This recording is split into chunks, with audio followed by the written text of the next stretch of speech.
Olá, eu sou Pedro Doria e essa é mais uma edição do Conversas com o Meio. Hoje, meu entrevistado é o cientista político Carlos Pereira, colunista do Estadão, professor titular da Fundação Getúlio Vargas, do Rio de Janeiro. O Carlos, nos últimos anos, tem se dedicado a estudar como se comporta, o que pensa, quais são as ideias a respeito do Brasil do eleitor de Jair Bolsonaro. E é por isso que eu queria conversar com ele essa semana, porque, afinal, o presidente Jair Bolsonaro teve uma vitória estupenda na Câmara e no Senado, com a eleição dos novos presidentes das duas casas. Ele apoiou, ele abraçou o Centrão, mudou o discurso. O que isso quer dizer? Como é que o eleitor de Bolsonaro reage a isso? Como é que a gente olha, a partir desse movimento do presidente, para as eleições de 2022? E, mais importante de tudo, como está a democracia brasileira? Essas eram as coisas que eu queria ouvir do Carlos, e ele respondeu.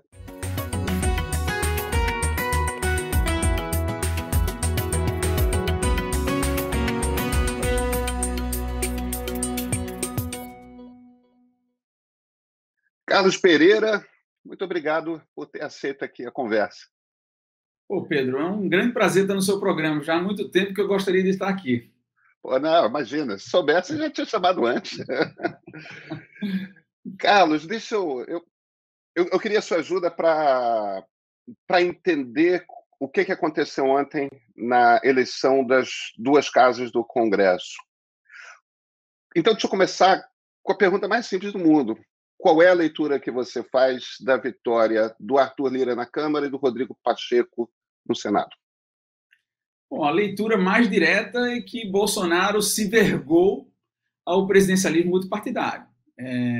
Para um presidente que assumiu com promessas de fazer um governo antipolítica, baseado fundamentalmente em contatos diretos com seus eleitores, negligenciando as instituições, confrontando as instituições e os outros poderes, desrespeitando a mídia, um presidente que faz uma inflexão dessa magnitude de atuar diretamente, se engajar diretamente no processo eleitoral dos presidentes da Câmara e do Senado, e utilizando os mecanismos clássicos do presidencialismo multipartidário, de ganhos de troca, com execução de emendas, inclusive extra-orçamentárias, com a sinalização de uma reforma ministerial e de acomodação dos partidos que fazem parte do Centrão, é um sinal de que o presidencialismo multipartidário foi o vencedor.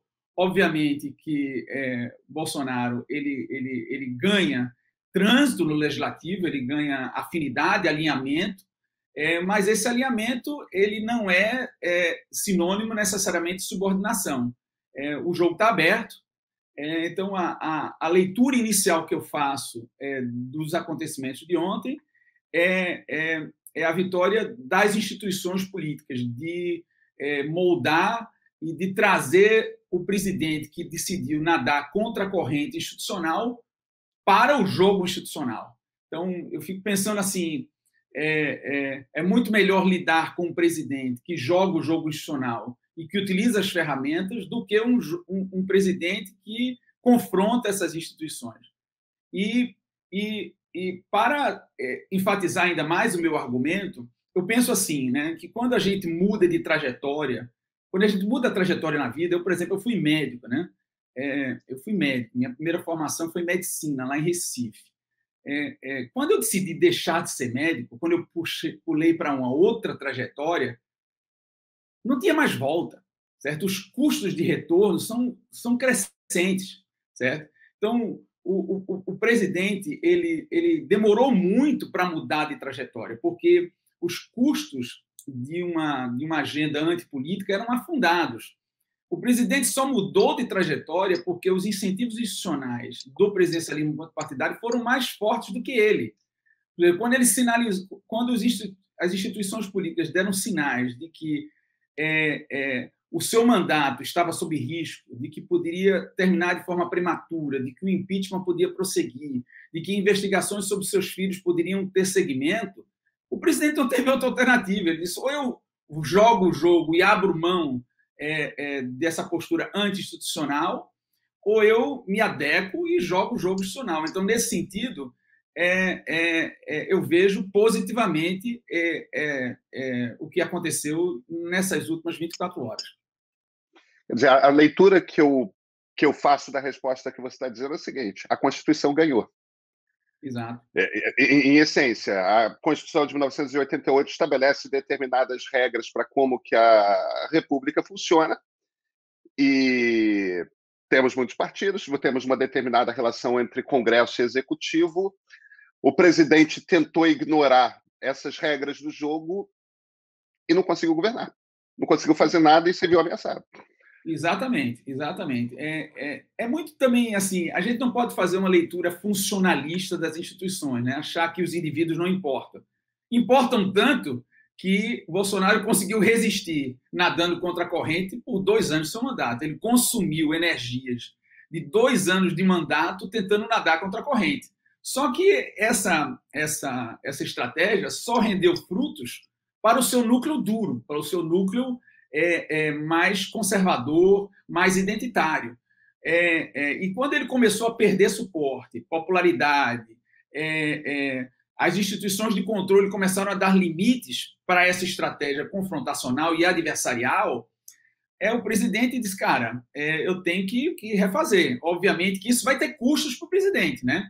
Esses eleitores que, por exemplo, votaram em Bolsonaro em 2018, na expectativa de uma política asséptica, limpa, de uma política homogênea, esses eleitores vão ficar muito frustrados com o presidente. O presidente vai ter que se explicar com esses eleitores. Mas o custo de perdas sucessivas, de ver sua agenda cada vez mais distante do legislativo e de ver o seu mandato abreviado, o domesticou, né? Então, toda essa domestificação, todo esse processo do presidente ser domado pelas instituições foi dando um aprendizado. Eu espero que esse aprendizado seja sustentável, que essa lição tenha sido uma lição forte para o presidente, e que agora ele tenha aprendido que as instituições não só proporcionam incentivos, mas também restrições ao comportamento individual. E o presidente dá sinais de aprendizado. O problema é que ele não é constante, ele não é consistente com esse aprendizado. Ele oscila, porque Bolsonaro anda na linha do tiro, né? Ele anda no fio da navalha. Quanto mais ele joga o jogo institucional, mais ele se afasta do seu núcleo duro, né? Mais ele tem perdas com isso. Então, ele precisa também nutrir esse núcleo duro.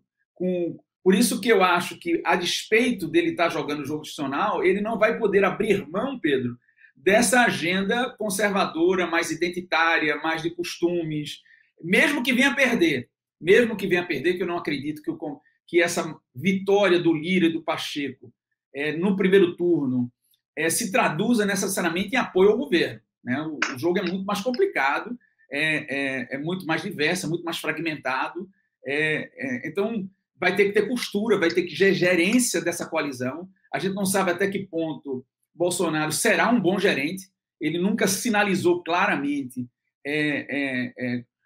como iria gerenciar isso. Além do mais, essa coalizão forjada com o Centrão não é majoritária, o Centrão representa a maior minoria, é uma minoria, vamos dizer assim, que pode dar uma atitude muito mais de veto de iniciativas do legislativo que sejam não bem-vindas para o executivo, do que propriamente uma maioria propositiva, né?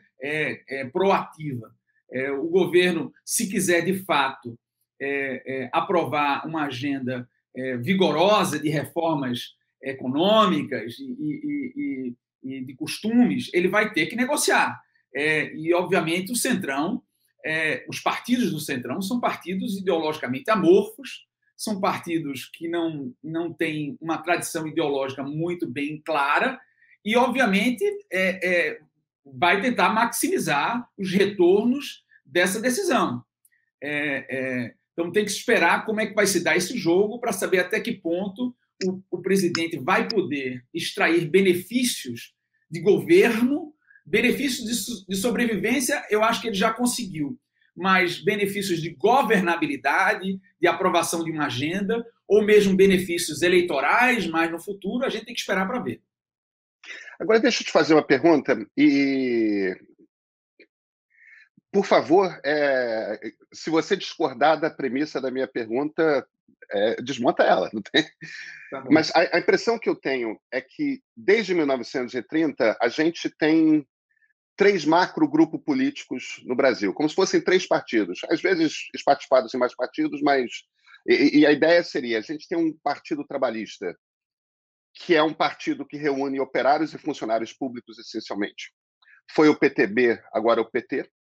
Tem um partido de classe média urbana, com uma tendência meio tecnocrática, foi o DN, foi o PSDB, não sei se continua sendo. E temos um partido dos grupos oligárquicos, né, dos vários grupos políticos regionais do país que têm lá seus representantes, às vezes com poder em regiões maiores, às vezes com poder em regiões menores, tudo mais, que foi o PSD, de certa forma foi o PFL, o DEM, o PMDB, mas que tem muita representatividade nesse centrão. Nessa nossa república, a instaurada pela Constituição de 1988, a lógica sempre foi um dos partidos com ideias, né, ou o PSDB ou o PT, em aliança com esse centrão, com essas forças regionais, trabalhando. Claro, as forças regionais, o principal interesse deles, desde a República Velha, é essencialmente manter o seu poder regional. Quer dizer, eles não são movidos a uma força ideológica, a um conjunto de ideias a respeito do que o país tem. Os outros 2 partidos são. Esse grupo, não. O foco deles é manter o poder regional. E daí as emendas, os projetos, as verbas, para poder constantemente estar lá dizendo para o seu público, olha, eu que trouxe essa ponte, eu que trouxe esse oleoduto, eu que trouxe essa fábrica, cada um na sua proporção, mas... Agora, de 2013 para cá, até porque essa relação foi ficando cada vez mais corrupta, de certa forma. Quer dizer, você sai um pouco daquela coisa apenas o pork and barrel e passa a ter uma...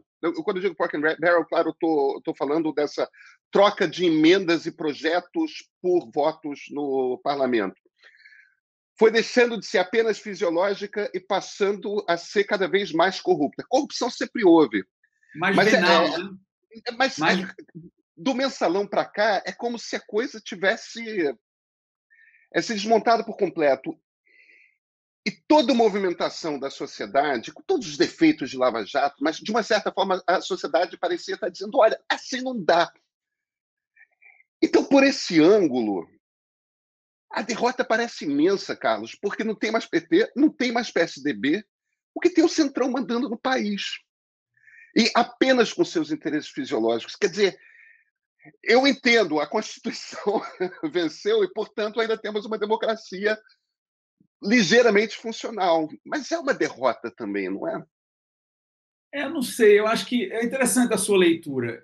Eu acho que tem um aspecto importante, institucional, que tem que ser colocado no jogo, que torna o período pré-88 ou pré-85 distinto dos anteriores, certo? A gente tinha presidencialismo multipartidário no período democrático anterior, de 46 a 64, mas naquele período não tínhamos um coordenador do jogo. Certo? Então, essas elites regionais que você define, o centrão da época, esses interesses oligárquicos e amorfos, e que pensam apenas no interesse de curto prazo e de sobrevivência eleitoral, esse jogo era completamente descentralizado e cíclico e instável. E daí porque tínhamos... a democracia naquele período era tão instável, você tinha tantas turbulências e tantas crises de governabilidade, presidentes que renunciavam, presidentes que se suicidavam, presidentes que só tomavam o poder porque o perdedor deu um golpe nos caras que queriam dar um golpe neles. Então, assim, a democracia era muito instável porque não tinha um coordenador. Então, você tinha uma fragmentação de interesses esses muito regionalizados, mas sem um coordenador desse jogo. A partir de 88, na Constituição, os políticos entenderam que era preciso alguém que coordenasse esse jogo, certo? Coordenasse esse jogo. E o aprendizado institucional foi delegar poderes para o presidente ser o grande maestro desse jogo. E, para mim, Pedro, esse foi um milagre institucional da estabilidade democrática no Brasil, certo? No momento que esse presidente se tornou o centro, o núcleo em que os outros interesses gravitam, o jogo se estabilizou. Agora, você tocou num ponto fundamental. Para que esse jogo funcione de uma forma minimamente funcional, não predatória, venal, é preciso que o presidente seja um bom gerente desse jogo. Ele tem que saber jogar esse jogo. E assim, tivemos experiências muito bem-sucedidas de presidentes que souberam jogar esse jogo, né? Como, por exemplo, o presidente Fernando Henrique Cardoso, que tiveram alguns problemas e tal, mas o jogo ele foi jogado, na grande maioria das vezes, dentro e utilizando moedas institucionais, moedas de troca legítimas, que faziam parte do jogo. Eu acho que houve um problema que você localiza bem a partir de 2013, eu diria a partir um pouco antes, desde o mensalão, desde o governo Lula, quando o PT, no governo, em que pese ter entregue várias políticas públicas de qualidade, ter gerado inclusão social, foi um péssimo gerente de coalizões, né? Montou coalizões muito grandes, com muitos atores políticos, né? Lembra que a coalizão do PT tinha 13 partidos, extremamente heterogênea, né? Da extrema esquerda, PCdoB, passando pelo centro até o PP de Maluf e do Arthur Lira, né? O PP estava na coalizão do Lula. E, além disso, o PT tratou muito mal os seus parceiros, concentrou muito poder nas próprias mãos do PT. Só para você ter uma ideia, dos 35 ministérios, Fernando Henrique, quando entregou o poder para Lula, o Fernando Henrique tinha 21 ministérios. Ele aumentou isso para 35. Dos 35 ministérios do início do governo Lula, 21 ministérios foram alocados para o próprio PT.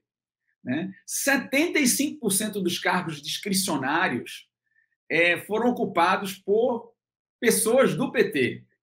Então, apenas, ou seja, a sobra legal, a sobra das moedas legais, a sobra das moedas institucionalizadas foram transferidas para os parceiros.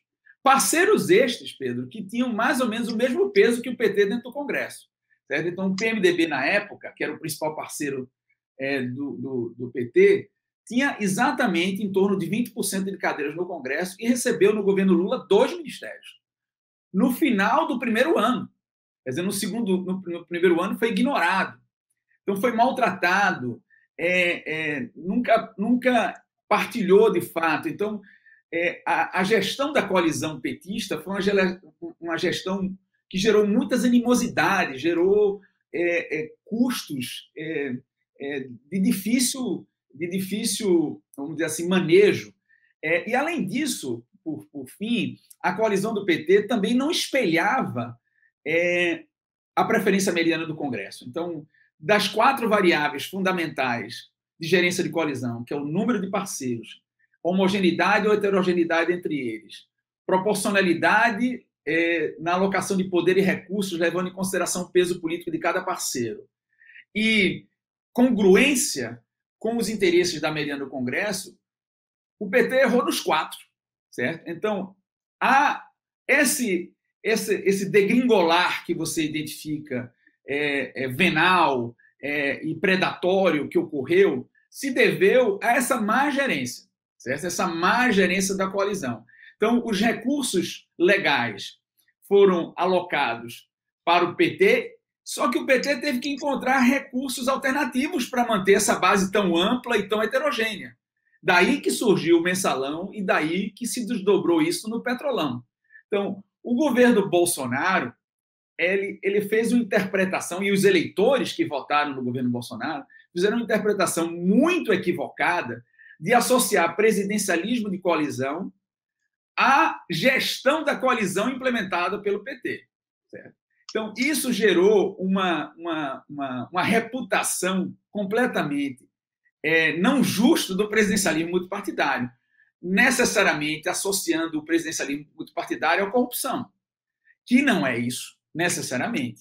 Certo? Então, o que a gente espera, vamos dizer assim, já que houve aprendizado institucional do governo Bolsonaro, ele que também aprenda, certo? Que as moedas de troca que ele, porventura, venha a utilizar com o Centrão se atenham, se restringam apenas às moedas legais, que ele não cometa os erros. E que nada garante ainda que ele não vai fazê-lo, né? Porque o Bolsonaro tem uma retórica muito anticorrupção, mas até doer no seu calcanhar, no momento em que investigações começaram a chegar perto da sua família, foram dados zilhões de demonstrações de tentativas de interferência na Polícia Federal, na Procuradoria-Geral da República, nos órgãos de controle, que têm, até certo ponto, resistido e contrarrestado essas iniciativas, mas é uma vigilância constante, né, Pedro? O jogo político não é estável, não é um jogo. Até democracias estáveis como os Estados Unidos podem estar susceptíveis a desvios. Mas o mais importante é saber até que ponto as instituições e o jogo político são capazes de trazer essas figuras desviantes para o trilho, certo? Se eles começam a se comportar no trilho, é alentador. De novo, eu prefiro muito mais um governo Bolsonaro que joga no trilho, que partilha recursos com parceiros, do que um que vai para frente dos quartéis e que desafia as instituições. Nesse sentido, eu quero apresentar uma visão um pouco mais otimista do que a sua, de entender esse jogo de uma forma dinâmica, né? Não de uma forma estática. Eu vou me ater por aí para pegar mais perguntas que com certeza virão. Deixa eu pegar então, Carlos, aquilo que você tem estudado mais recentemente, que é o eleitor do Bolsonaro. Evidentemente, você já andou falando, usando o termo, inclusive, estelionato eleitoral, para descrever a ação do governo federal agora durante a eleição do Congresso. Afinal de contas, Bolsonaro fez exatamente aquilo que ele prometeu que não ia fazer, que era fazer uma aliança com o Centrão. Como é que você acha que o eleitor do Bolsonaro reage? Esse eleitor mais moralista, você acha que ele já tinha perdido? Você acha que as pautas realmente importantes são as pautas de costumes? Como é que você faz a leitura desses conjuntos de eleitores que representam a base de apoio na população do presidente e como que você prevê que vão ser as reações? Bom, essa sua pergunta é muito boa. O conjunto de eleitores que votaram em Bolsonaro em 2018 e que ainda dão suporte ao seu governo não é homogêneo, né? O conjunto é muito heterogêneo. Mas, assim, grosso modo, de uma forma muito esquemática, é possível dividir em dois grandes grupos, né? Um grupo mais identitário, mais coeso, que se associa a Bolsonaro por identidades conservadoras mesmo, assim, um candidato conservador que tem uma pauta conservadora de costumes, de valores. Então, e esse processo de identificação, ela cria mecanismos de proteção, ela cria recompensas, ela cria sensação de pertencimento a um grupo, de valoração, de se sentir importante, de se sentir representado, e, ao mesmo tempo, cria, além de hipervalorizar os valores que os mantêm unidos, cria situações de grande rivalidade com os grupos de oposição, rivais, né? Então, é o típico movimento de polarização identitária em que os pertencentes ao grupo só consomem informações que reforçam as suas crenças anteriores e que rejeitam de antemão as crenças e informações que contrariam esses valores. Bom, esse jogo, Pedro, estava em relativo equilíbrio até a pandemia. Eu acho que Bolsonaro, com a estratégia de governar através de um presidencialismo plebiscitário, de contatos diretos, estava funcionando relativamente bem para manter essa base identitária coesa. E também um outro grupo de eleitores, que, como eu falei para você, que tem dois grupos, um grupo mais identitário, um grupo muito mais pragmático, vamos dizer assim, que se associou a Bolsonaro na expectativa fundamental de que o governo Bolsonaro entregasse para eles, vamos dizer assim, uma agenda econômica liberal e também que servisse de um anteparo, de um obstáculo a retornos da esquerda para o poder, né? O antipetismo, os erros do PT criaram um ranço, um ressentimento absurdo, uma visão negativa enorme para o Partido dos Trabalhadores. Então, unificava esses valores e isso estava relativamente em equilíbrio. Só que eu acho que a pandemia, e as minhas pesquisas do ano passado mostraram isso de forma muito clara, quebraram esse equilíbrio, certo? Então, a polarização ela se baseava nos eixos ideológicos e identitários, e a pandemia ela quebrou no cerne esse equilíbrio, porque Bolsonaro, ao se colocar de forma contrária ao bom senso, eu diria assim, ao bom senso, que é interpretar essa pandemia como o choque mais grave que a humanidade teve nos últimos tempos e os medos e receios, incertezas que surgiram a partir daí. Ao menosprezar isso tudo, o próprio eleitor de Bolsonaro começou a se questionar até que ponto valeria a pena eu estar apostando em uma alternativa em que me colocava a minha vida em risco, colocava a vida dos meus familiares em risco, a vida dos meus amigos em risco.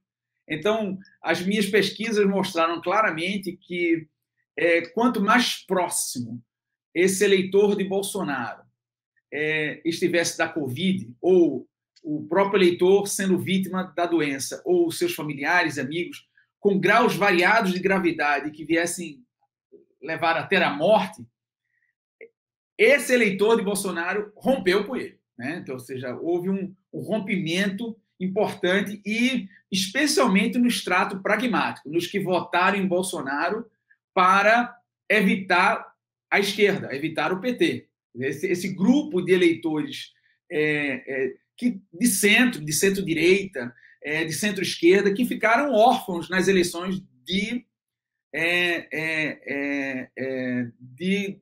2018. Esse grupo não teve alternativas competitivas ao centro que pudesse preencher esse mercado eleitoral. Esse mercado eleitoral foi para o Bolsonaro e se aliou a ele a expectativa de que o governo entregasse essas agendas. Só que a pandemia, ao quebrar isso, esse eleitor partiu, né? Esse eleitor partiu e eu perguntei também a esse eleitor o que ele pretendia fazer em 2022.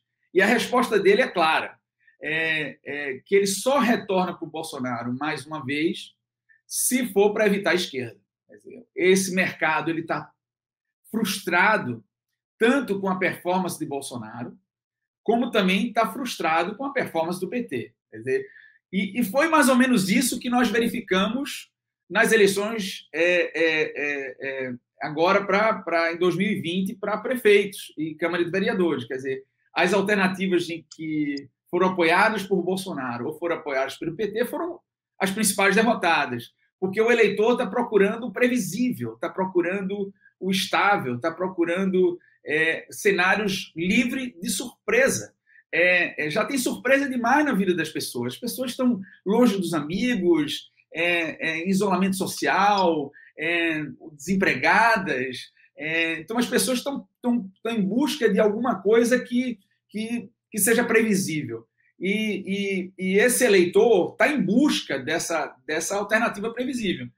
Então, o desafio hoje no Brasil é que candidaturas de centro-direita, preencham essa necessidade. Então, se acontecer isso, se surgirem candidaturas competitivas, é possível que Bolsonaro enfrente dificuldades em 2022, né?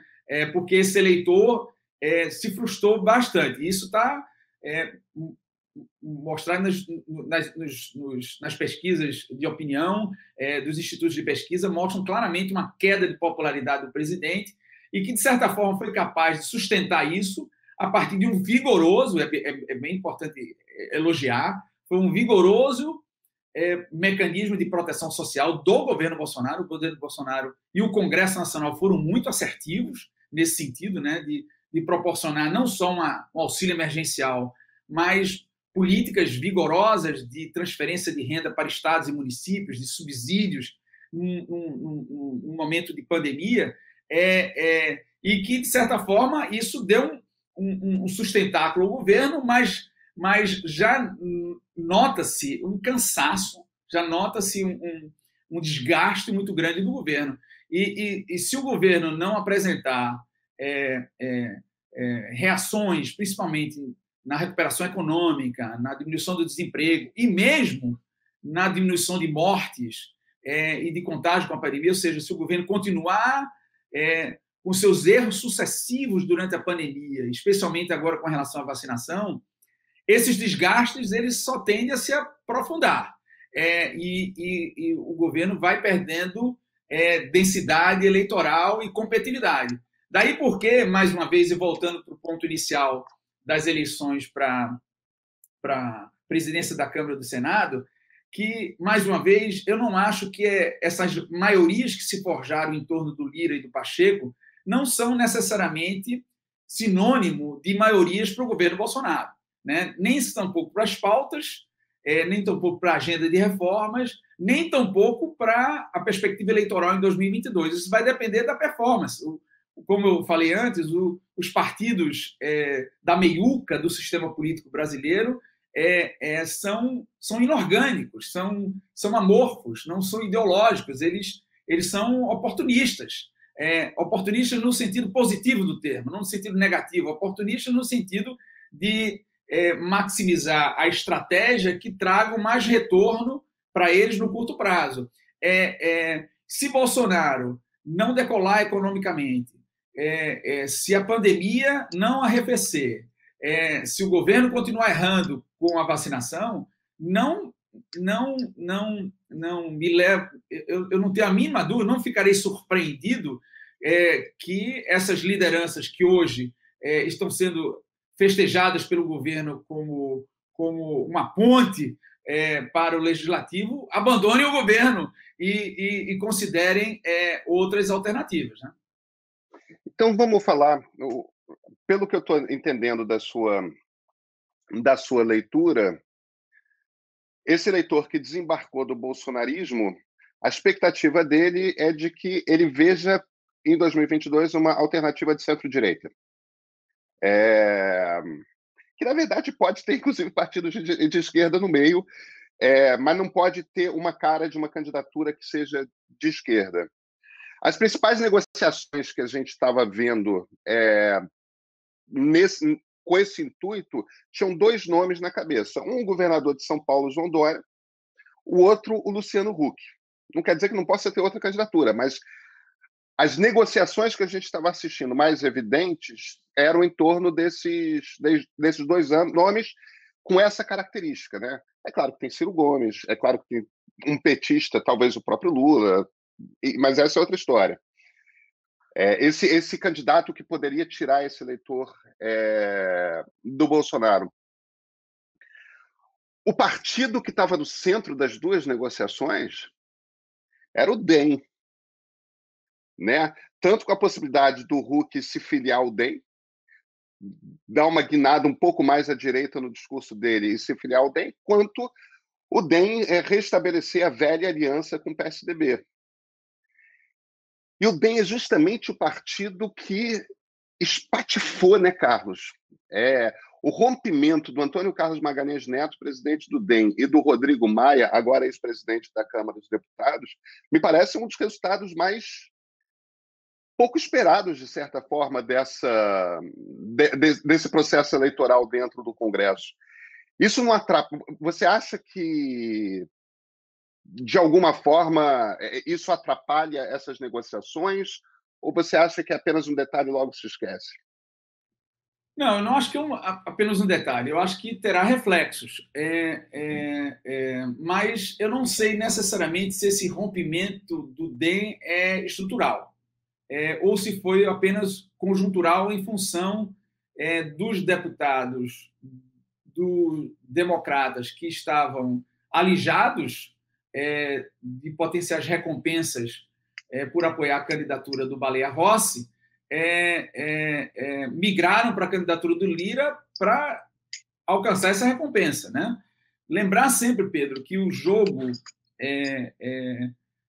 a vida do parlamentar no Brasil é muito difícil, é muito competitivo. Então, ele precisa de recursos para entregar para suas bases, ele precisa nutrir essas suas networks, essas suas redes de interesse local.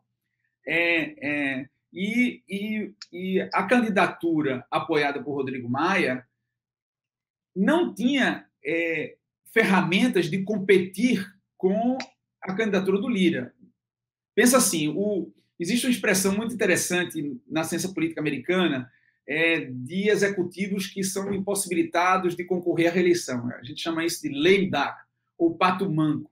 Na realidade, Rodrigo Maia, com a decisão da Suprema Corte de impedir a sua reeleição e a sua decisão de confrontar com o Executivo, fez dele um lame duck do Legislativo. A gente não tem essa expressão para o Legislativo, mas fez dele. Então, ele perdeu as ferramentas para agregar interesses em torno do Baleia, porque a única coisa que ele podia ofertar em troca eram espaços dentro da mesa diretora. Mas o Lira também podia ofertar isso. E, além de ofertar isso, podia ofertar recursos no orçamento, ministérios, diretorias estatais. Quer dizer, então, o arsenal à disposição do Lira era descomunalmente superior ao do Baleia Rossi. A única ferramenta que o Rodrigo Maia tinha, que era crível e que estava na sua manga, era o impeachment do presidente, e ele não soube utilizar isso. Ele cometeu um erro básico, na minha opinião. Ele deveria ter utilizado essa ameaça como uma ameaça crível ao presidente, sinalizando para ele que, se ele não apoiasse o candidato da sua escolha, o impeachment, ele daria prosseguimento ao processo de impeachment. Quer dizer, ao não fazer isso, ao hesitar em utilizar essa ferramenta, que ele tinha zilhões de razões, já tem mais de não sei quantos pedidos de impeachment já na mesa diretora, ele podia ter utilizado e dar seguimento a um processo de impeachment, não significa que o presidente iria ser impedido.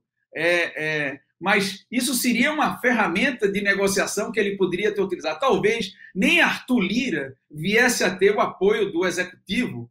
Quer dizer, a gente não tem esse contrafactual, mas se Rodrigo Maia tivesse utilizado a ferramenta correta a seu dispor, ele faria quem quisesse presidente da Câmara dos Deputados. Ele errou, basicamente. Eu acho que essa fratura do DEM se deveu a esse erro do Rodrigo Maia. O Rodrigo Maia cometeu um vacilo enorme.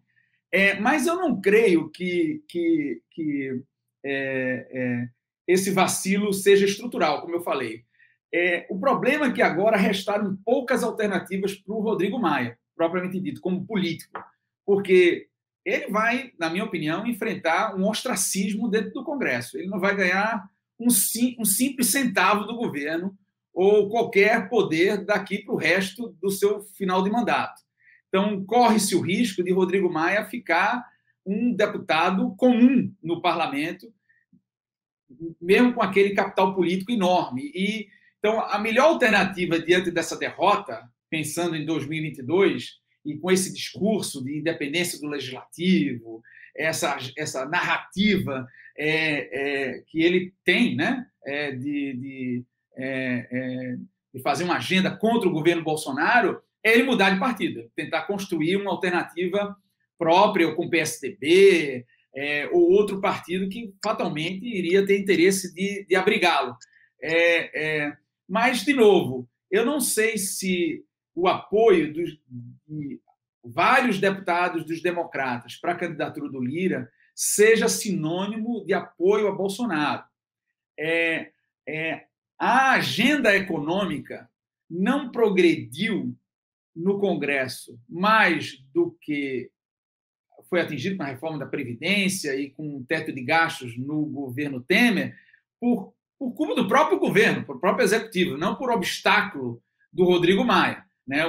E, na minha opinião, pouco importava se fosse Baleia Rossi ou Lira para essa agenda econômica. A agenda econômica é a mesma. Ela é quase um consenso dentro do Congresso. Então, o jogo não acontece porque o governo Bolsonaro é incompetente no sentido de se autocoordenar e de propor essa agenda de forma efetiva dentro do legislativo. Então, eu não sei, respondendo a sua pergunta, eu acho que é cedo, a gente tem que esperar os movimentos do ACM, tem que esperar os movimentos do Rodrigo Maia, mas eu acho que o jogo está aberto. Bolsonaro ainda, por mais que tenha uma coalizão, ele tem uma coalizão minoritária. Um dos aspectos importantes que eu queria destacar é que esse alinhamento político entre o presidente da República e o presidente das casas legislativas não é sinônimo de subserviência. Existem vários elementos na literatura de ciência política que apontam que além desse alinhamento, por exemplo, o grau de profissionalização do legislativo, de profissionalização da sua burocracia, do seu staff, o grau de institucionalização das regras do jogo, o padrão de carreira dos parlamentares, são todos elementos que podem interferir no perfil de atuação do legislativo, se esse legislativo vai ser mais proativo, se vai ser reativo, se vai ser um legislativo recalcitrante, extremamente de oposição ao governo, ou subserviente, ou cooperativo. E quando a gente observa o Congresso brasileiro, percebemos que, comparativamente, o Congresso brasileiro apresenta um alto grau de profissionalização das suas estruturas burocráticas, das suas regras do jogo. O padrão de carreira dos seus parlamentares é relativamente estável. A taxa de renovação, comparativamente com os outros países da América Latina, é relativamente baixo, né? Com exceção das eleições de 2018, em que a taxa de renovação foi muito alta, mas nos últimos 60 anos, em torno de 68%, 70% dos parlamentares retornam à casa, buscam a reeleição. Então, as evidências empíricas da literatura de ciência política mostram que quanto mais profissional for o legislativo, quanto mais estável foram as regras do jogo, e quanto maior for o índice de reeleição, ou seja, quanto menos vulnerável for o parlamentar em relação ao executivo, mais capaz o legislativo vai ser de contrarrestar esses poderes do executivo, de servir de check, de uma instituição capaz de vetar iniciativas que, vamos dizer assim, que vão numa direção oposta do que a maioria do parlamento deseja. Então, o jogo, Pedro, é muito mais complexo do que isso. Então, essa associação direta entre alinhamento eleitoral e ameaça para a democracia, ou perda de capacidade de atuação das instituições de controle do legislativo, ela não é direta. Existem outras variáveis que têm que ser observadas daqui para frente. E o governo Bolsonaro, hein? O governo Bolsonaro acabou? A gente começa agora um governo que é um governo do Centrão, essencialmente? Eu acho que o governo Bolsonaro ele deu uma repaginada, né? O governo Bolsonaro ia muito mal, ia muito mal. É um governo que fez uma sucessão de erros, que surpreendentemente ganhou tempo com essa pandemia, mas ao mesmo tempo cometeu muitos erros com ela. Então, agora, ao se aproximar dos partidos, que ele podia ter feito isso muito antes, né? Eu tinha um trabalho que escrevi com Frederico Bertolini, que mostrávamos logo depois da eleição para o Congresso de 2018 e do presidente Bolsonaro, nós calculamos a mediana de cada partido e a mediana do Congresso e identificamos que a mediana do Congresso era muito próxima do presidente. Então, o presidente tinha a faca e o queijo na mão para governar com esses partidos e ser bem sucedido. Só que, como ele fez uma campanha antipolítica, ele fez uma campanha anti-institucional, de quebra com esse presidencialismo de coalizão que ele equivocadamente identificou como presidencialismo de corrupção, que foi a gestão petista, ele confundiu e embarcou numa barca furada. Então, eu acho que o governo Bolsonaro identificou um novo caminho, o caminho da institucionalidade, e, de novo, vai depender do Executivo, acho que não vai depender do Congresso, vai depender do Executivo, porque é o Executivo o gerente desse jogo. O gerente, o CEO, vamos dizer assim, do presidencialismo multipartidário, é o presidente. Então, o presidente tem que coordenar esse jogo. Ele tem que gerar ganhos de coordenação, ele tem que facilitar a vida dos parlamentares.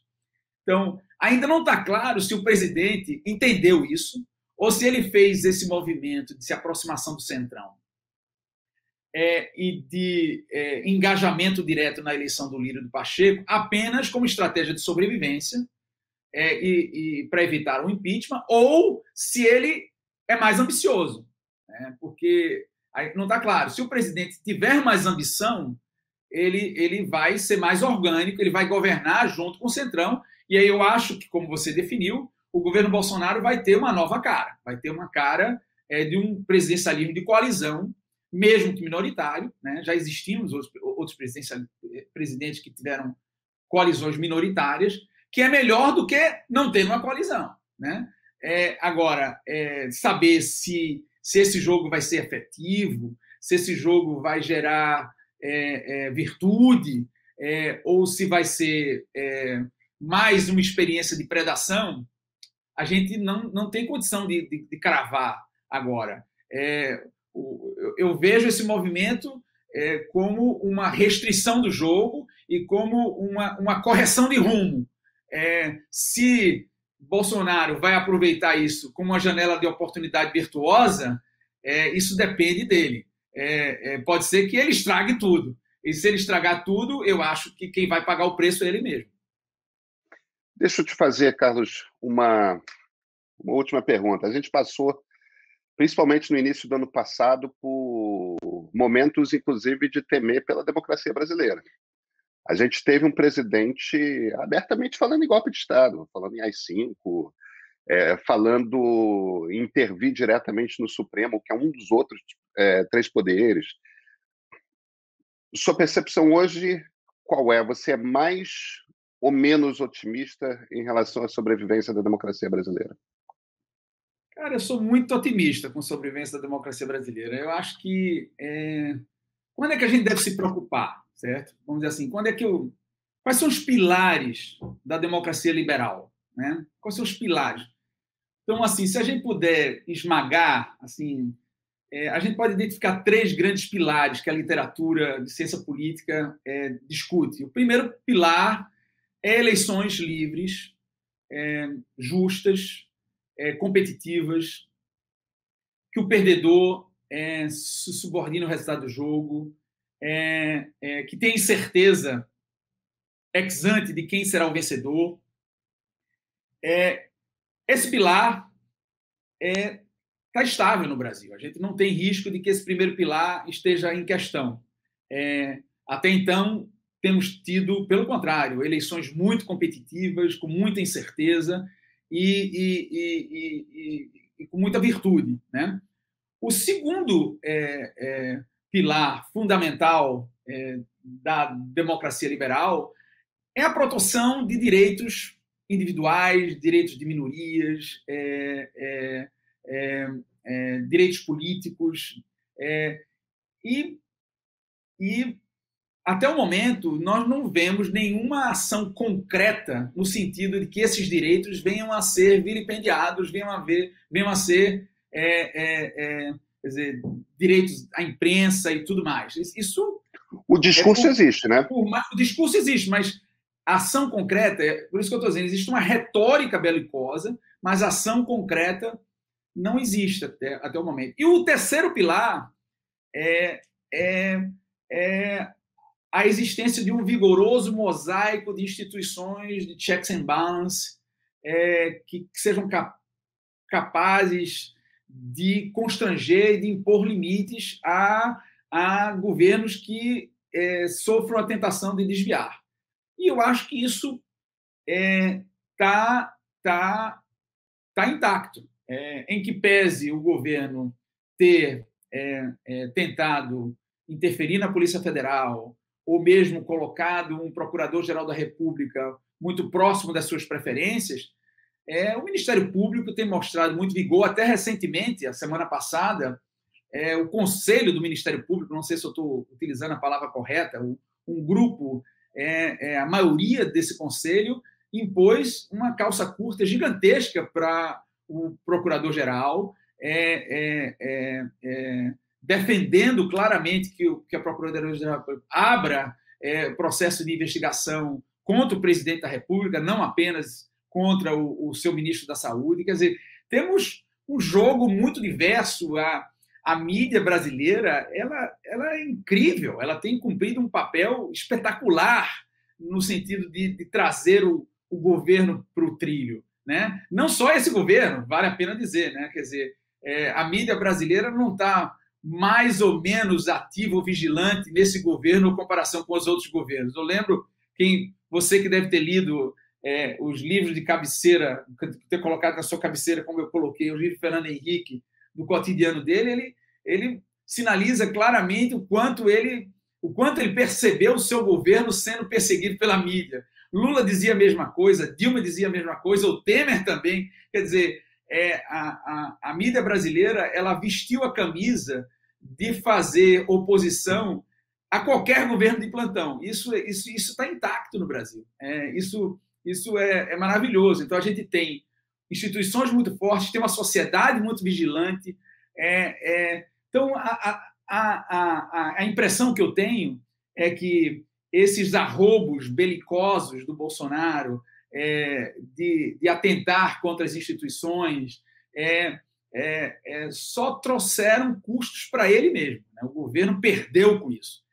E perderá mais. Então, assim, por isso que eu disse que eu percebo um certo aprendizado, mas eu não sei até o momento se esse aprendizado ele é sustentável, se ele é consistente ou não. Mas se houver alguma iniciativa deste governo contra as instituições democráticas, a sensação que eu tenho e que minhas pesquisas sinalizam é que o maior perdedor será o próprio governo. O sistema político brasileiro, Pedro, na minha opinião, ele é muito virtuoso para expulsar corpos estranhos, né? Ou seja, pessoas que não se comportam de acordo com suas restrições e incentivos institucionais. Então, no momento que Bolsonaro voltar a se comportar como um corpo estranho, ele vai ser extirpado.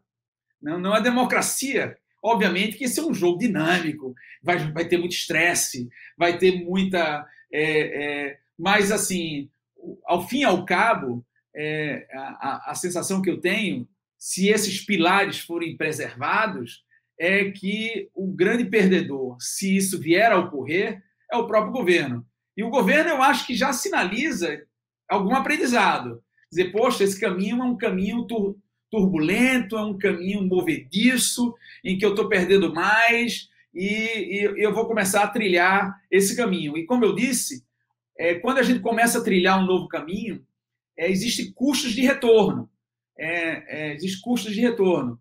E esses custos se tornam maiores a cada momento que eu sigo no novo caminho. Então, quanto mais tempo Bolsonaro trilhar o caminho do presidencialismo de coalizão, mesmo que minoritário, menor a chance dele retornar para um caminho não institucional. Carlos, eu saio da nossa conversa um pouquinho mais otimista do que eu entrei nela, então muito obrigado pela entrevista. Foi um grande prazer, Pedro. Isso, na realidade, não foi uma entrevista, foi uma conversa tranquila que me fez muito bem. Um grande abraço. Muito obrigado, então. Até.